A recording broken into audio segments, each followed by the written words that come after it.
Hi there, my name is Jim Bowden. Today's video is going to be on the instructor's Quincunx. It's going to be similar to the last one I did on the Galton board. It is the second video of 3 videos that I'm releasing, each on a new program. Today I'm going to walk through the instructor Quincunx, compare it to the Galton board, and show you how to use it. So sit back and I hope you enjoy it. The instructor's Quincunx is a simulation of a high-end Quincunx that you could buy, like the one I have shown on the right here. And the main advantage of this high-end Quincunx is that it has a movable funnel. You can move it left or right, and it has an interchangeable pin block that goes in there so you can change the rows of pins. Also, there is a gate that you can activate that stops the balls from falling through. This allows the user to take samples as they're running the Quincunx. Okay, let's see what all of this will look like on the instructor's Quincunx. At the top, I have 2 arrow keys here, a left and right arrow key. Every time you click on one of the arrow keys, it'll move the funnel left or right 1 column width. You can hold the control key down, and when you click on it, it'll move it a half of a column width, or the distance from the center of one pin to the center of the next pin. There are also 2 buttons that increase and decrease the rows of pins. The up arrow button decreases the rows of pins. You can go all the way down to 1 row of pin, or you can increase the rows of pins to 20, which is what the Galton board has.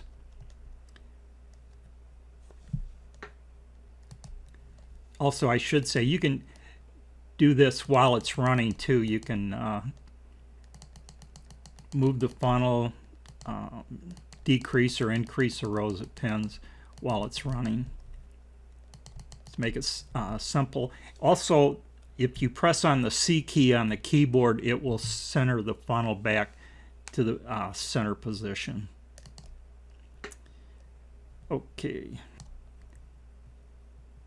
There is also a hold button here. You press on that and it sets the gate, or puts the gate across there, so when a ball drops, it can't get past that gate. This allows you to take samples while you're running the machine. And the key that I'm pressing right now is the run 1 key, and every time I press that, I'll get 1 ball.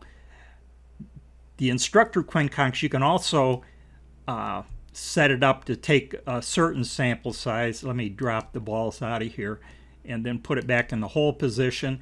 If I were to press, say, 5 on the keyboard, if you watch this run 1 button up there, it turns into a run 5, and it'll take a sample size of 5, and that sets the default at 5. So if I were to drop it and then put it back in a hold position, every time I press that button, it would take a sample size of 5. To reset it, just press the 1 key and it'll run a sample size of 1.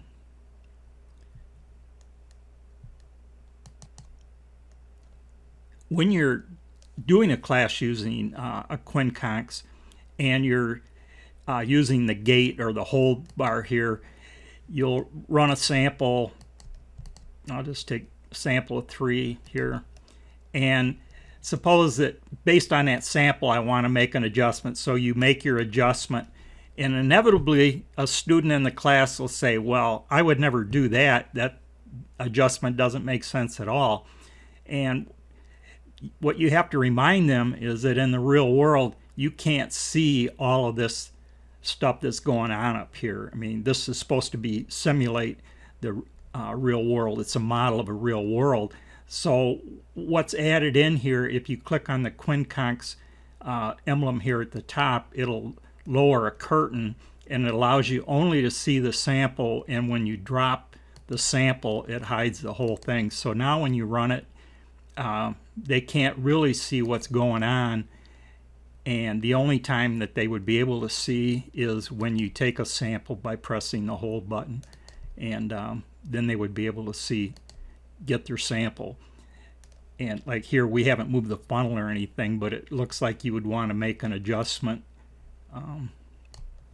Actually, the funnel has to be off center a little. It is. Okay. One last thing I need to mention before I forget it is that there are 3 buttons on here. I forgot these 2.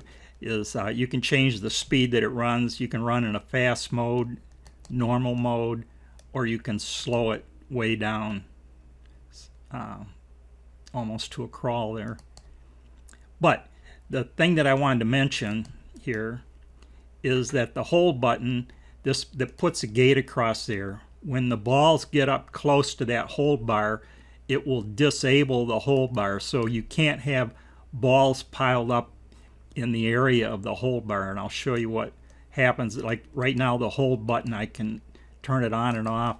I'm going to speed it up a little bit, and so the balls get up to this line across here, about where the cursor is there.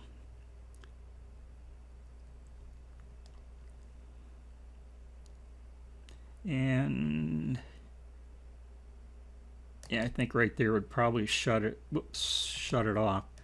But anyways, you can see that now I can't activate that hold bar. So if you are using this and you get to the point that this hold bar becomes inactive, it's because there are balls in the way that keeps it from activating. And then the reset button just resets the whole thing. And that is the Instructor's Quincunx. You can find it on theuncertaintycenter.com. I've got a link below. You can check it out. Thank you.